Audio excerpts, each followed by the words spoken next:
నాలుగో ప్రశ్న, ఒక గుణశ్రేణిలో A3 = 24, A6 = 192 అయితే పదో పదం ఎంత అవుతుంది? అంటే A3 = 24, A6 = 192 అయితే A10 ఎంత అనేది మనం ఇక్కడ కనుక్కోవాలి. గుణశ్రేణిలో A3 యొక్క సామాన్య రూపం AR² = 24. దీన్ని మనం సమీకరణం 1గా రాసుకుంటాం.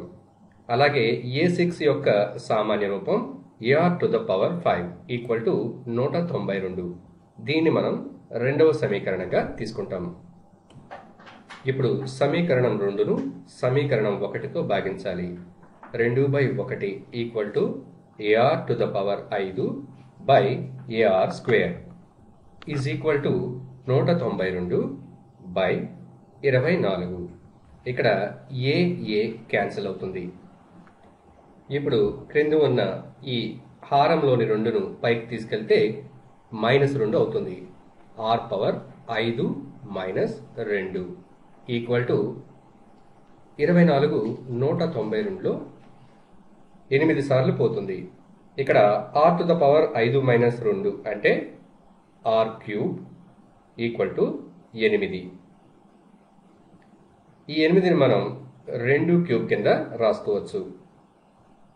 ఇక్కడ R మరియు 2ల యొక్క ఘాతాంకాలు సమానం కాబట్టి భూములను సమానం చేసుకుంటాము. అందుచేత R = 2. ఇప్పుడు మనం A విలువ తెలుసుకోవాలి. A విలువ తెలుసుకోవడానికి AR² = 24.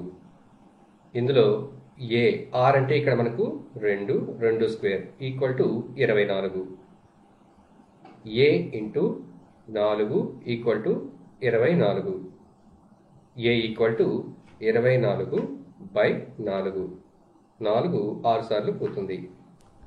ఇప్పుడు మనం A మరియు R విలువలను తెలుసుకోగలిగాము. A = 6, అలాగే R = 2. ఇప్పుడు మనం A10 విలువ తెలుసుకోవాలి. A10 యొక్క సామాన్య పదం AR⁵. A అంటే 6 × R అంటే 2 9. ఇది ఈక్వల్ టు 6 × 2 9 512.